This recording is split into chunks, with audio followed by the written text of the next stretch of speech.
选择四幅行星减速机时要考虑什么？市面上四幅行星减速机品牌繁多，我们在选择四幅行星减速机时应考虑什么呢？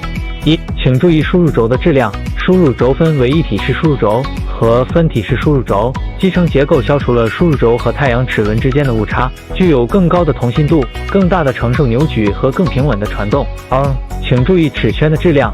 行星减速机的内齿圈插在箱体上，使用的材料是合金钢 Swerve， 采用进口齿轮成型机，对该工艺进行淬火和回火处理，确保其精度和硬度。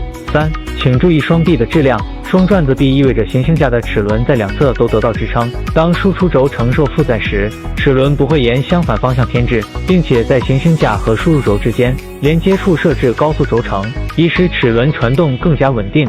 四，检查行星减速机接口。